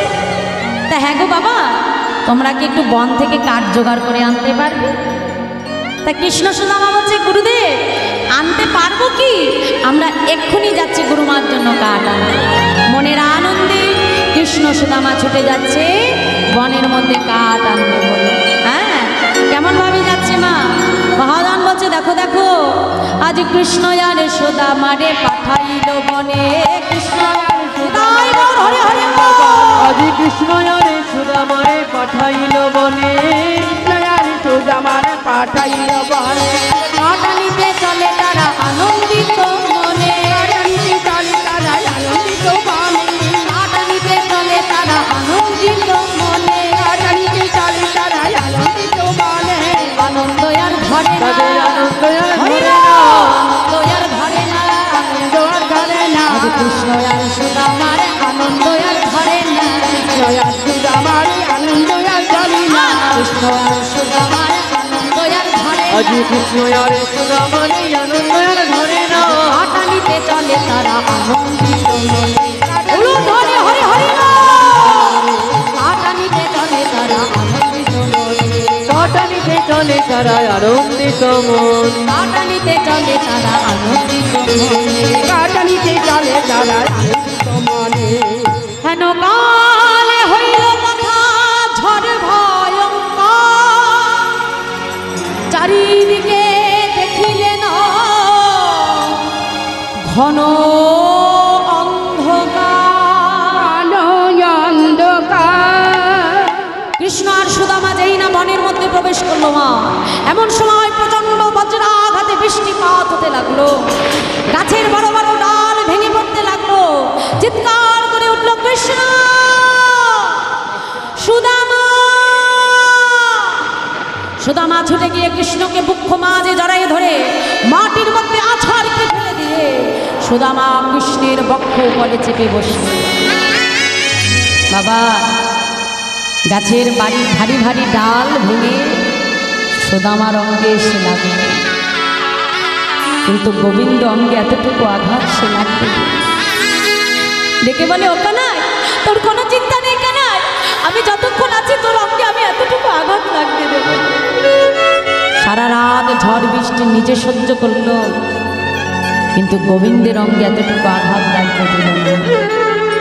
নিজ বক্ষ মা যে গোবিন্দকে আগলে রাখলেন। মা প্রভাত হতে না হতে সন্দীপুনি মুনি জঙ্গলে প্রবেশ করে চিৎকার করে ডাকছে, কৃষ্ণ,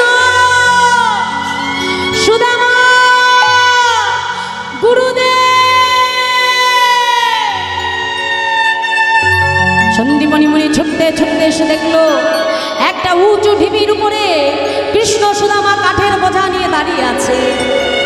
গুরুদেব ছুটতে ছুটতে এসে বলছে, কৃষ্ণ, সুদামা, তোমরা তোমরা ভালো আছো তো বাবা? তোমাদের তোমাদের কারোর কোনো ক্ষতি হয়নি তো? গোবিন্দ আমার গুরুদেবকে ডেকে বলছে, গুরুদেব জানেন গুরুদেব, ওই সারা রাত ওই সুদামা আমাকে বক্ষ মাঝে আগলে রেখেছে, আমার অঙ্গে এতটুকু আঘাত সে লাগতে দেয়নি গুরুদেব। সঙ্গে সঙ্গে সন্দীপুনি মুনি আমার গোবিন্দকে ডেকে বলছে, শোনো কৃষ্ণ, এই সুদামার মতো পরম বন্ধুর হাত যেন যখন জগতে কখনো তুমি ছেড়ে দিও না। কেন জানো? এ জগতে বন্ধু কাকে বলে? শুনে রাখো কৃষ্ণ, উৎসবে বাসনে প্রাপ্তি, দুর্ভিক্ষ রাষ্ট্র বিপ্লব, রাজদ্বারে শাসনে চ যথা তিষ্ঠতি সবান্ধব। অর্থাৎ যে সুখেও তোমার পাশে থাকবে, যে দুঃখেও তোমার পাশে থাকবে, রাজনৈতিক দুর্বিপাকেও যে তোমার পাশে থাকবে, জানবে সেই কিন্তু জগতে একমাত্র তোমার পরম বন্ধু। আজকালকার আমাদের সমাজে এমন বন্ধু খুঁজে পাওয়া যায় না। এখনকার আমাদের সমাজের বন্ধুত্ব কেমন না? যতক্ষণ পকেটে পয়সা থাকে, ক্ষমতা থাকে, পাশে অনেক বন্ধু পাওয়া যায় না। সংসারেরও একই নিয়ম। জানবে যতদিনে সংসারকে তুমি দিতে পারবে, সংসারে মানুষগুলোর কাছে তোমার মূল্য থাকবে। কিন্তু যেদিন দেখবে মা এই সংসারকে তোমার দেবার মতো আর কিচ্ছু না, দেখবে সংসারে মানুষগুলোর কাছে তোমার প্রয়োজন ফিরিয়ে যায়। কিন্তু মা, জগতে প্রকৃত বান্ধব যদি কেউ থাকে মা, এই সংসারে যদি আমার প্রকৃত বন্ধু কেউ থাকে, সে আমার স্বামী নয়, আমার স্ত্রী নয়, আমার পুত্র নয়, সে কে মা? তিনি হলেন একমাত্র অনাদি আদি আমার গোবিন্দ। দেখো, যেদিন আমি সর্বকিছু ছেড়ে এসেছিলাম সেই দিন আমার হাতটা ধরেছিল, আর যেদিন এই সংসার ছেড়ে চলে যাব সবাই আমার হাত ছেড়ে দিলেও ভগবান কিন্তু কখনো তার হাত ছাড়ে না। তাই শুনে রাখো, সুদামার মতো পরম বান্ধবের হাত যেন কখনো ছেড়ে দিও না। তাই আজ গুরুদেব কৃষ্ণ সুদামাকে আনলেন বন থেকে, এনে আজকে গদাবিদ্যার পাগড়ি পরিয়ে দিল বলরামের মাথায়, 64 কলাবিদ্যার পাগড়ি পরিয়ে দিল সুদামার মাথায়, আর বেদবিদ্যার পাগড়ি পরিয়ে দিল আজকে সুদামার মস্তক। কৃষ্ণ বলরাম সুদামার মস্তকে পরিয়ে দিল তাদের এক একজনের এক এক রকম পাগড়ি। সুদামাকে ডেকে বলল, শোনো সুদামা, এ জগতে তোমার পাগড়ি সব থেকে সম্মানের। কেন জানো? স্বদেশে পূজ্যতে রাজা, বিদ্যান সর্বত্র পূজ্য। তাই গুরুচরণে প্রণাম জানিয়ে যে যার ঘরে ফিরে এলো মা। কৃষ্ণ বলরাম ফিরে গেল দ্বারকায়, আর সুদামা ফিরে এলো কোথায়? তার গৃহে বৃন্দাবনে। এখন ঘরে ফিরে এসেছে শিক্ষা গ্রহণ করে, এখন তার পিতার মনে বড় আনন্দ।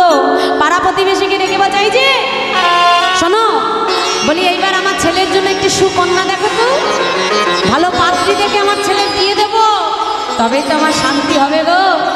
আমার ছেলে এখন বিশাল বড় পণ্ডিত, বেদ বিদ্যার পণ্ডিত হয়েছে, আমার ছেলের জন্য ভালো দেখে একটা পাত্রী দেখো। ও মা, চারিদিকে পাত্রীর খোঁজ পড়ে গেল মা, আর দেখতে দেখতে একটি সুকন্যা মিলেও গেল, নাম তার সুশীলা, যে সারা জীবন শিবের মাথায় দুধ গঙ্গার জল দিয়ে বলেছে, হে দয়াময়, আমার স্বামী কোটিপতি না হোক তাতে আমার দুঃখ নাই, কিন্তু সে যেন সত্যবাদী হয়। আর সুদামাও গুরুচরণে কথা দিয়েছিল, জীবনে কখনো কোনোদিনও মিথ্যে কথা বলবে না। তা যেমন পাত্র ঠিক তেমনই পাত্রী মিলে গেল, দুজনার বিবাহ সম্পন্ন হচ্ছে। কেমন করে? মহাজন বলছে, দেখো দেখো, সুশীলা নামেতে কন্যা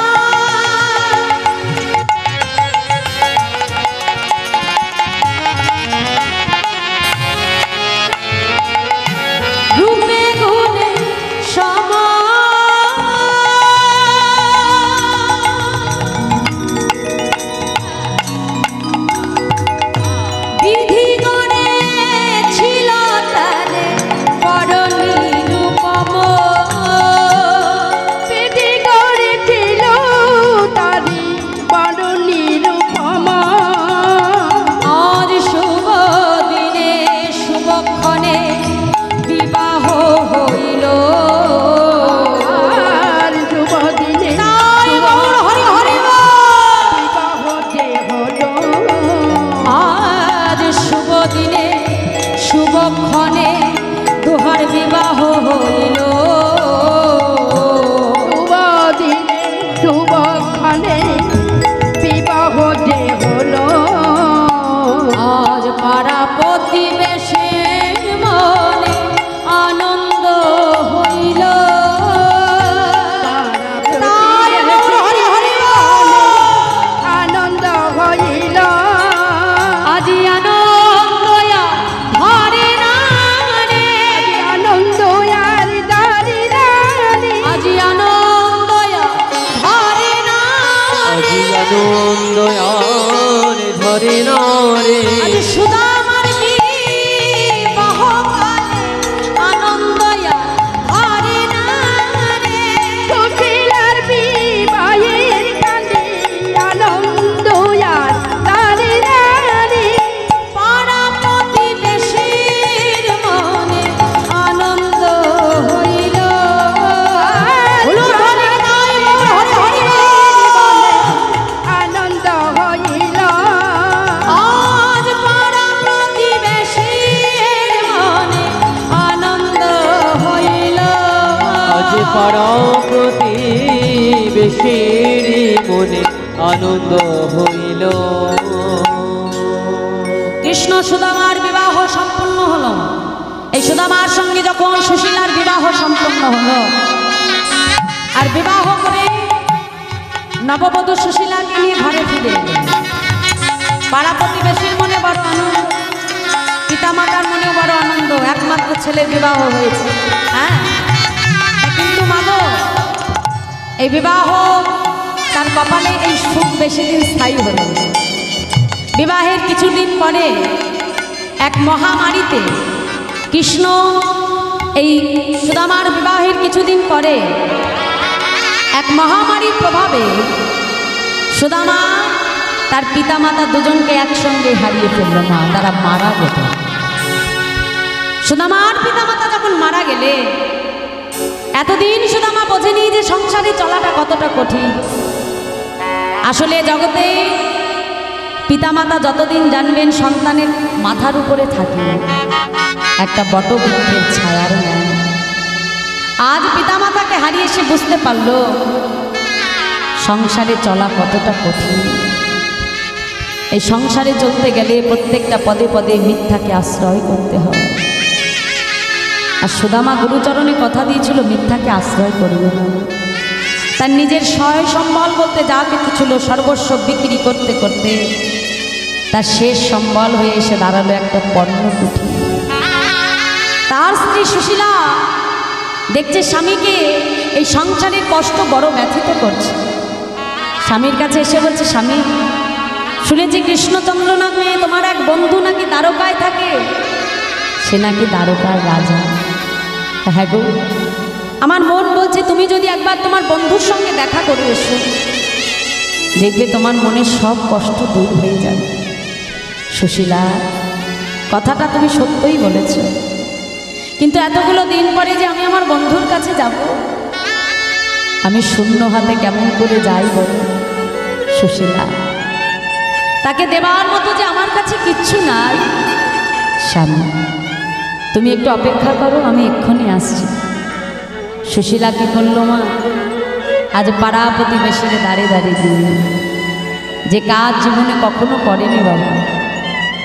এত দুঃখ এত দারিদ্রতা পাওয়া সত্ত্বেও জীবনে কখনো কারোর কাছে হাত পাতে নাই না। কিন্তু আজ গোবিন্দ সেবার জন্য সুশীলা ভিক্ষার আঁচলটা নিয়ে ভক্তের দ্বারে দ্বারে গিয়ে সুশীলা ভিক্ষা করতে লাগল। আমায় ভিক্ষা দাও গো নগরবাসে, ভিক্ষা দাও আমায় ভিক্ষা দাও।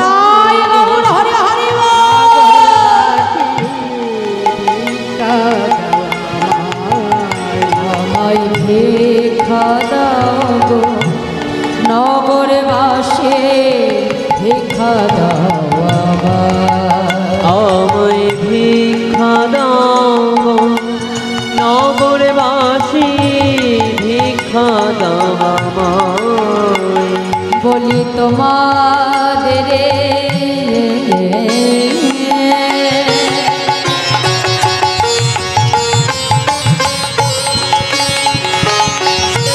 তোমাদের ভিক্ষা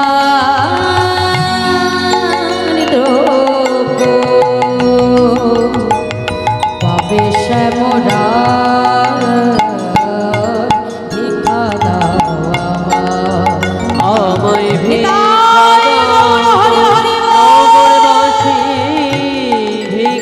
দাও আমায় ভিক্ষা দাও গো নগরবাসী ভিক্ষা দাও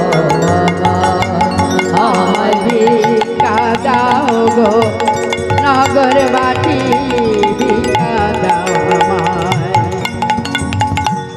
আজ সুশীলা পাড়ায় পাড়ায় যে মা 4 পাড়া থেকে 4 মুষ্ট চিরা জোগাড় করেছে, কিন্তু দেখো আস্তে আস্তে বসো মাইরা বসো, আর একটুখানি আছে যারা 4 পাড়ায় যে ভিক্ষা করে 4 মুষ্ট চিরা জোগাড় করে এনেছে, কিন্তু চিড়েটা যে বেঁধে দেবে মা সেই বস্তুটাও তার ঘরে না। এত বড় কাঙাল ছিল মা সেই সুশীলা, কি করলো? নিজের অঙ্গে যে ছিন্ন মলিন বস্ত্রটা ছিল, তাড়াতাড়ি সেই ছিন্ন মলিন বস্ত্রটা ছিঁড়ে গোবিন্দ সেবার জন্য, বসে পারো মায়েরা, বসো বসো, জয় রাধা, হরে কৃষ্ণ, বসো মা, আর একটুখানি আছে, বসো বসো, জয় রাধা, হরে কৃষ্ণ। তা সেই ভিক্ষা করা চিরাটা যে বেঁধে দেবে গোবিন্দ সেবার জন্য, সে বস্তুটাও তার ঘরে নাই মা। কি করলো জানো? নিজের অঙ্গে যে ছিন্ন মলিন বস্ত্রটা ছিল না, তাড়াতাড়ি করে সেই ছিন্ন মলিন বস্ত্রটা ছিঁড়ে ফেলে সেই ছিন্ন মলিন বসনের মধ্যে আসতে গোবিন্দ সেবার জন্য সুশীলা চিরা বেঁধেছে মা। বেঁধে স্বামীর হাতে দিয়ে বলছে, স্বামী যাও, আজ এটুকুই উপহার আমি জোগাড় করতে পেরেছি স্বামী। জয় রাধে, হরে কৃষ্ণ, একটু শুনুন।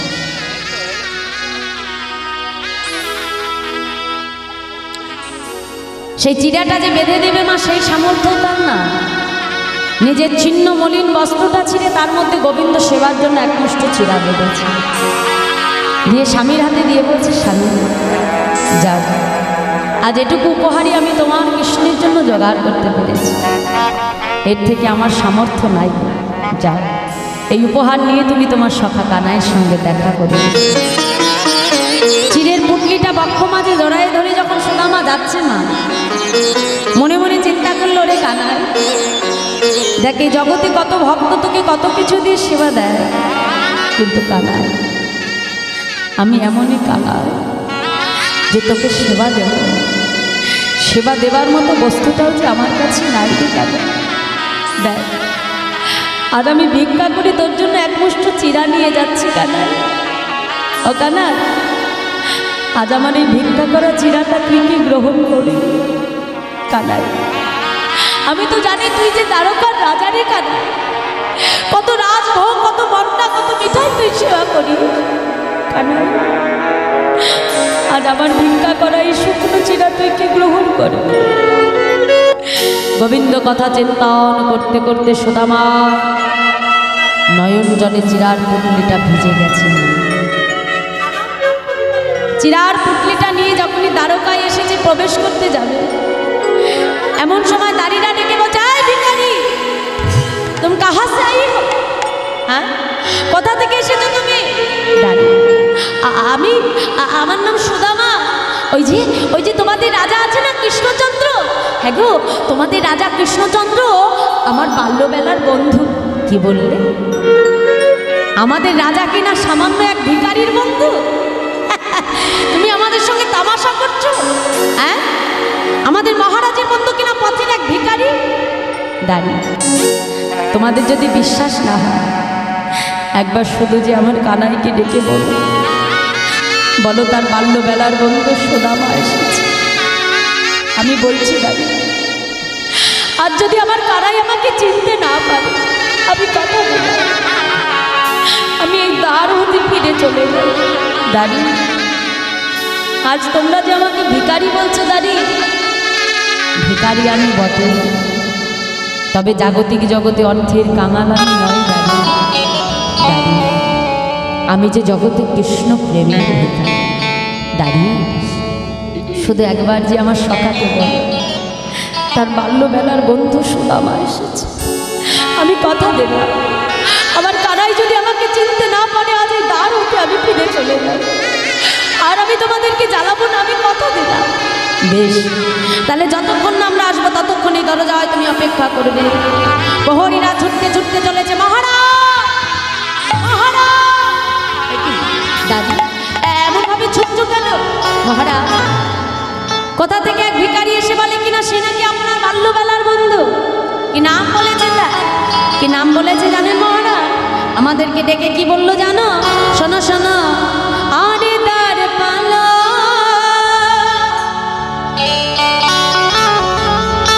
उसका नैया से कह दो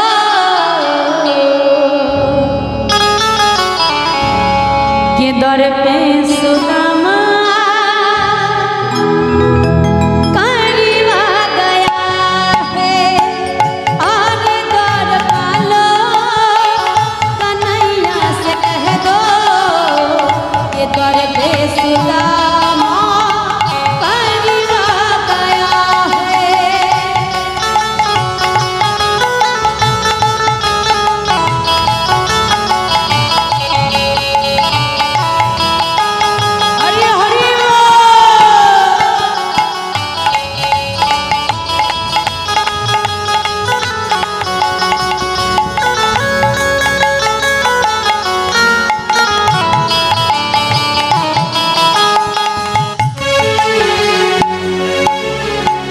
भटकते भटकते न जाने कहाँ से, भटकते भटकते न जाने कहाँ से, भटकते भटकते न जाने कहाँ से, भटकते भटकते न जाने कहाँ से, तुम्हारा महल का करीबा गया है।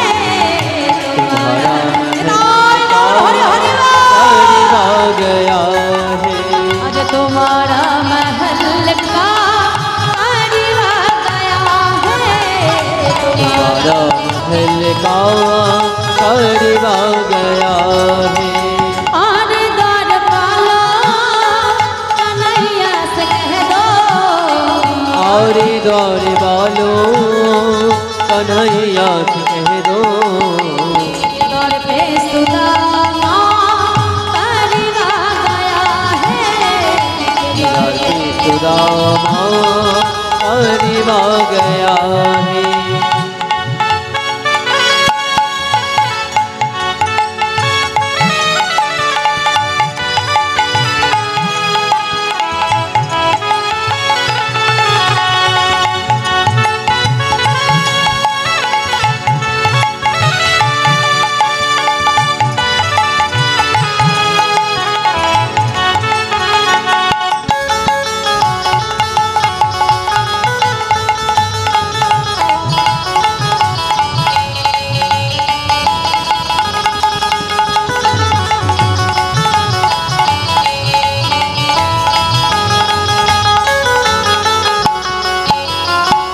न सर पे है पगड़ी न तन पे है जामा, नसर में है पगड़ी नटन में पजामा, न सर पे है पगड़ी न तन पे है जामा, नसर में है पगड़ी नटन में पजामा, बता दे कन्हैया को नाम है सुदामा।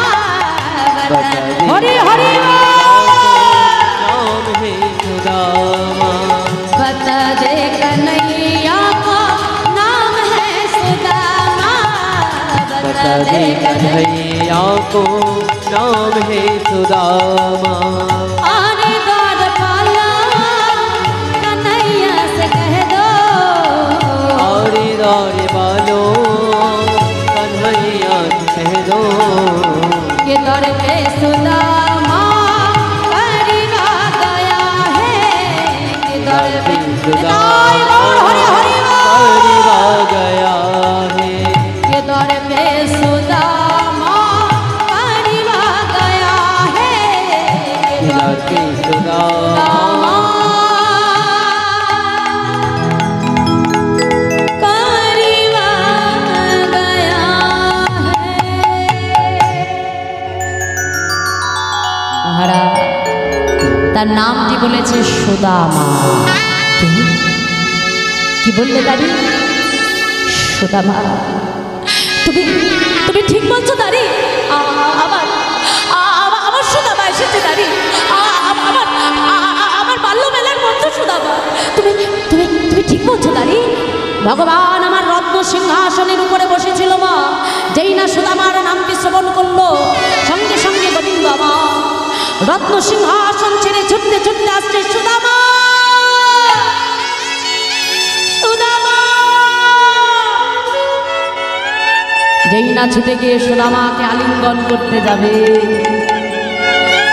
সুদামা কানাইকে ডেকে বলে, কানাই দাদা শান্ত হ, একবার তোর দিকে চেয়ে দেখতে কানাই, তুই যে দ্বারকার রাজা রে কানাই, আর আমি যে পথের এক সামান্য কামাল চেয়ে দেখ কানাই, তোর অমৃতের রাজ বেশ কত অলঙ্কার, আমার অমৃত যে একটা চিহ্ন মলিন বস্ত্র কানাই, আমাকে আমাকে তুই স্পর্শ করিস না কানাই, আমি যে পথের এক কামাল ভিখারি। গোবিন্দ ছুটে গিয়ে সুদামাকে বক্ষ মজে জড়াই ধরেছে। সুদামা, মুচি হয়েই শুচি হয় যদি কৃষ্ণ ভজে, শুচি হয়েও মুচি হয় যদি কৃষ্ণ তারে ত্যাজে, নিতাই গৌর হরি হয়। চেয়ে দেখ, রুক্মিণী সত্যভামা সোনার পাত্র নিয়ে বসে আছে তোর চরণ ধৌত করবে বলে, পালঙ্কের উপরে বসে রত্ন সিংহাসনে বসে ভগবান নিজ হাতে ভক্তের চরণ ধৌত করে দিলেন। গোবিন্দ আমার সুদামাকে সেবা করালে, সেবা করবার পর সুদামা পালঙ্কে শুয়ে আছে। গোবিন্দ আমার সুদামার কাছে এসে বলছে, হ্যাঁ রে সুদামা, এই যে এতদিন পরে তুই আমার কাছে এলি, আমার জন্য কি উপহার এনেছিস তুই? দে, আমার উপহার দে। ওমা, যে চিরের পুটলিটা ভিক্ষা করে এনেছিল না মা, ভগবানের ওই রাজ ঐশ্বর্য রাজভোগ দেখে মা ভিক্ষা করা চিরাটা আর বাহির করতে পারে। মনে মনে চিন্তা করলো, হ্যাঁ রে কানা, যে রাজপ্রাসাদে বসে তুই রাজভোগ সেবা করলি, সেই রাজপ্রাসাদে শুকনো চিরা আমি তোকে কেমন করে সেবা করাই বল। ও কানাই, জানিস ভাই, জীবনে কখনো কোনোদিনও আমি মিথ্যাকে আশ্রয় করিনি, কিন্তু আজ যদি আমাকে মিথ্যে বলতে হয় আমি তাও বলবো। চিরার পুটলিটাকে লুকিয়ে রেখে দিয়েছে, লুকিয়ে বলছে, ও কানাই, আসলে আমি তো তোর জন্য কোনো উপহার আনিনি রে কানাই। ভগবান বললো, বাহ, মনে মনে চিন্তা করছে, আমিও দেখি কতক্ষণ লুকিয়ে রাখতে পারে সুদামা। ভগবান তো চতুরের শিরোমণি, দেখে বলছে, এই যে সুদামা, বেশ বেশ, তাহলে আমার জন্য তুমি উপহার আনোনি তাই তো? তা হ্যাঁ গো সুদামা, তা এতদিন পরে যে আমাদের দুই বন্ধুর দেখা হলো, আসো তো দুই বন্ধুকে ধরে একটু ভালো করে আলিঙ্গন করি। কি গো মায়েরা, আর আলিঙ্গন করতে গেলে কি করে করতে হবে? এইভাবে হয় কি? কি করে করতে হয় দেখো? হ্যাঁ, দুটি বাহু প্রসার করে। এখন সুদামা তো সহজ সরল ব্রাহ্মণ মা, যেই না বলেছে সঙ্গে সঙ্গে ছুটে গিয়ে কৃষ্ণকে আলিঙ্গন করতে গেছে। আর যেই না আলিঙ্গন করতে গেছে দুটি বাহু প্রসার করে দিয়েছে, অমনি চিরার পুটলিটা পড়বি না পর গড়িয়ে যে একেবারে গোবিন্দে যেই না পড়েছে ভগবান সঙ্গে সঙ্গে তুলে নিয়েছে। এই যে সুদামা, খুব যে বলছিল আমার উপহার আনা নাই, এই তো আমার উপহার। হ্যাঁ, যেই না পুটলিটা খুলেছে দেখে তার মধ্যে চিড়ে। দেখো, যেই চিড়ে দিতে ভক্ত লজ্জা পাচ্ছে না, ভগবান সেই চিড়ার মর্যাদা কোথায় তুলে দিল জানো? সুদামাকে ডেকে বললো, সুদামা, আরে তুই বুঝলি কি করে যে আমার এখন চিড়ে খেতে ইচ্ছা করছে? জানিস তো সুদামা, যেদিন থেকে রাজা হয়ে বসেছি, সবাই রাজভোগ দেয়, মন্ডা দেয়, মিঠাই দেয়, ননি দেয়, ওই এক খাবার খেতে খেতে আমার আর ভালো লাগে না। সুদামা, তুমি বুঝলে কি করে যে আমার মুখে স্বাদ পরিবর্তন করবার জন্য আমার চিড়ে খেতে ইচ্ছা করছে? যেই না চিড়ে হাত দিয়েছে দেখে চিড়েগুলো ভেজা।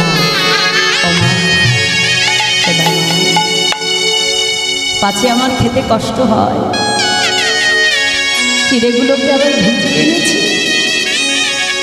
সুদামা আর থাকতে পারবে না, ছুটে গিয়ে বক্ষ মাঝে জড়িয়ে ধরে বলে, কাদায়, আমি তোর জন্য চিড়ে ভিজিয়ে আনিনি রে কাদায়। আসলে তোকে জগতে কত রাজ রাজা ঐশ্বর্যের সেবা দেয়, কানাই,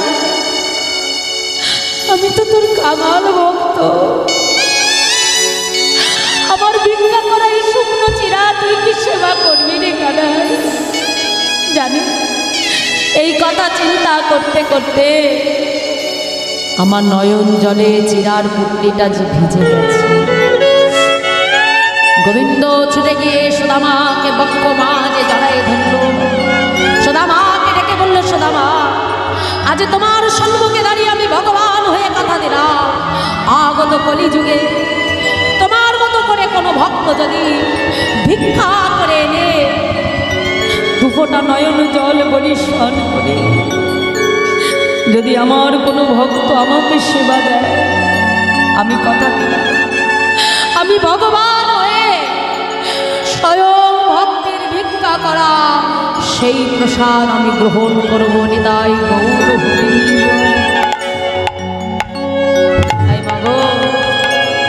সেই দিন থেকে আজ পর্যন্ত আমার মহাপ্রভুকে ভিক্ষা করে এনে মাটির মালসায় আমার মহাপ্রভুর সেবা হয়। ভগবানকে যেটাই সেবা দেয়া দিতে হয় না কেন, অবশ্যই সেটা যেন ভিক্ষা করা হয়। কেন? ভগবান ভিক্ষার অন্ন বড় ভালোবাসে। ভিক্ষা করে এনে যদি দুফোঁটা নয়ন জল পরিশন করে বলতে পারো, হে নারায়ণ, আজ আমার এটুকুই সামর্থ্য আছে তোমাকে দেবার মতো, তুমি নিজ গুণে গ্রহণ করো। দেখবে দুফোঁটা নয়ন জলে যদি তাকে ডাকতে পারো, ভগবান অবশ্যই তোমার ভিক্ষা করা বস্তু গ্রহণ করবে। তাই মাগো, সেই সুদামা যখন গোবিন্দের রাজগৃহে থাকতে লাগলেন, দেখো একবারও যে তার সংসারের যে কষ্ট, যে জ্বালা, যে দুঃখ একবারও গোবিন্দের কাছে প্রকাশ করল না। আর গোবিন্দ কিন্তু সেটা তাকে জানালো। কি করলো জানো মা? উল্টে ওদিকে নিরজনে যখন বন্ধু তার ঘরে এসেছে, ওদিকে বিশ্বকর্মাকে পাঠিয়ে তার ওই পণ্য কুটিরের জায়গায় বিশাল এক রাজপ্রাসাদ বানিয়ে, যে সুশীলা ভিক্ষা করে এনে নিজের বস্ত্র ছিঁড়ে ভগবান সেবার জন্য চিরা বেঁধেছিল, সেই সুশীলার সর্বঙ্গে স্বর্ণ অলঙ্কার দ্বারা লক্ষ্মীকে পাঠিয়ে তিনি সাজিয়ে দিয়েছেন। দেখো, গোবিন্দ তো পারত মা সরাসরি সুদামার হাতে কিছু তুলে দিতে পারত না, কিন্তু এটাতে কিন্তু বন্ধুত্বের অপমান করা হয়। ধরো আমার অনেক আছে, আমার অনেক টাকা পয়সা আছে, সম্পত্তি আছে, এখন আমার বন্ধুর যদি কিছু না থাকে, সে যদি দরিদ্র থাকে, এখন আমি কি করলাম, তাকে 20,000 টাকা নিয়ে বললাম, ধর 20,000 টাকা আমি তোকে দিলাম। এই যে সরাসরি তুমি তাকে দিয়ে দিচ্ছ মা, এটা কিন্তু তোমার বন্ধুত্বের অমর্যাদা করা হচ্ছে। কেন? তার কিছু নাই বলে তুমি তাকে দিচ্ছ। বন্ধুকে সাহায্য করবে, কিন্তু সেটা কিভাবে করতে হবে ভগবান দেখাবে। গোপনে তাকে সাহায্য করতে হবে, যাতে বন্ধু কষ্ট না পায়, বন্ধু যেন বুঝতে না পায়। আজ ভগবান বন্ধুকে সাহায্য করলো, কিন্তু সরাসরি নয় বাবা, নিরজনে বিশ্বকর্মাকে পাঠিয়ে তার সমস্ত দুঃখ দূর করে দিল, লক্ষ্মীকে পাঠিয়ে তার ঐশ্বর্য দ্বারা পরিপূর্ণ করে দিল ভগবান। তাই আজকে সুদামা বহুদিন পরে গোবিন্দের কাছ থেকে বিদায় নিয়ে যখন তার কুঠিরের কাছে ফিরে এসেছে, এসে নিজের সেই ছিন্ন পণ্যকুটির আর খুঁজে পাচ্ছে না, দেখছে বিশাল প্রাসাদ। এখন মনে মনে চিন্তা করছে, তবে বুঝি আমার সুশীলাকে কেউ সরিয়ে এখানে বিশাল প্রাসাদ তৈরি করে ফেলেছে, তাহলে আমার স্ত্রী সুশীলা কোথায় গেল? চিৎকার করছে, সুশীলা, ও সুশীলা, সুশীলা। স্বামীর চিৎকার শুনতে পেরে তার স্ত্রী সুশীলা স্বর্ণ অলঙ্কার দ্বারা পরিপূর্ণ হয়ে স্বামীর কাছে এসে যেই না দাঁড়িয়েছে, মা সুদামা নিজের স্ত্রী সুশীলাকে দেখে চিনতে পারছে না। প্রণাম করেছে বলে, কে মা তুমি? কেন স্বামী, আমি তোমার স্ত্রী সুশীলা। কি সুশীলা, তোমার অঙ্গে এত অলঙ্কার এলো কোথা থেকে? যেই সুশীলার অঙ্গে একটা বস্ত্র দেবার আমার ক্ষমতা নাই, সেই সুশীলা এত অলঙ্কার পেল কোথা থেকে? আর বলো না স্বামী, ওই তোমার বন্ধু লক্ষ্মীকে পাঠিয়ে নিরজনে আমাদের সমস্ত দুঃখ কষ্ট দূর করে দিয়েছে। দেখো দেখো, বিশ্বকর্মাকে পাঠিয়ে বিশাল প্রাসাদ তৈরি করে দিয়েছে সে, আর কোনো আমাদের দুঃখ থাকলো না গো। শান্ত হও সুশীলা। সুশীলা, জীবনে এত কষ্ট এত আঘাত আমি সহ্য করেছি, কিন্তু কোনোদিনও আমি আমার কৃষ্ণের কাছে কিচ্ছু চাইনি। কেন জানো সুশীলা? পাছে সুখ আর ঐশ্বর্য পেয়ে যদি আমি আমার কানাইকে ভুলে যাই। সুশীলা, যখন আমাদের ঘরে সুখ থাকে ঐশ্বর্য থাকে, তখন একবারও যে আমাদের ভগবানের কথা মনে পড়ে না গো সুশীলা। কিন্তু যখন আমরা দুঃখে থাকি কষ্টে থাকি, তখন বেশি করে যে আমার গোবিন্দের কথা মনে পড়ে গো সুশীলা। दुख पायो से हरि भजे, सुख ना भजे कई, सुख में जो हरि भजे, दुख कहाँ से आई मनुआ, दुख कहाँ से आई।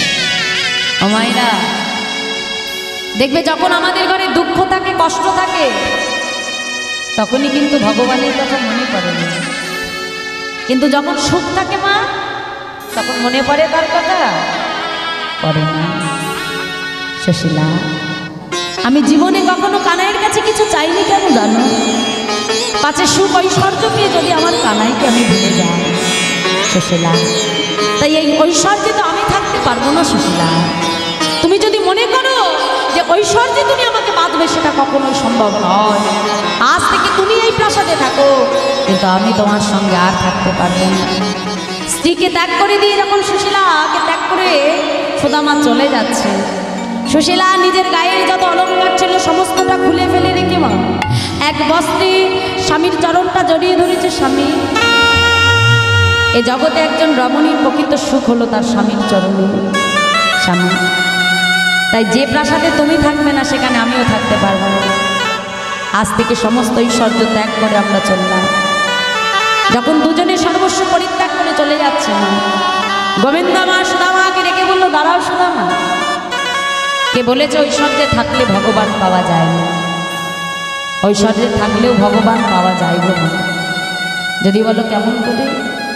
দেখো, আমি যখন নিজের বাড়িটা 4-5 তলা তৈরি করব, পাশে পাশে ভগবানের জন্য একটা মন্দির আমাকে তৈরি করতে হবে। নিজের জন্য দামি দামি পোশাক কিনবো, ভগবানের জন্য কিনতে হবে। নিজের জন্য অলংকার বানাবো, ভগবানের জন্য বানাতে হবে। দেখবে একটা জিনিস লক্ষ্য করবে না, যে বস্তুটা তুমি ভগবানকে নিবেদন করে ভোগ করবে মা, তার মধ্যে কিন্তু কখনো অহংকার আসে না। যদি কখনো ভগবানকে মালিক সাজাতে পারে, হে প্রভু, এই যা কিছু আছে সমস্ত কিছুর মালিক তুমি, আমি তো কেবল দাস।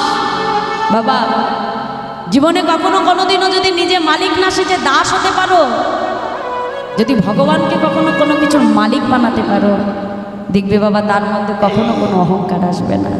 কারণ ভগবানকে নিবেদন করা বস্তুর মধ্যে কখনো অহংকার আসে না।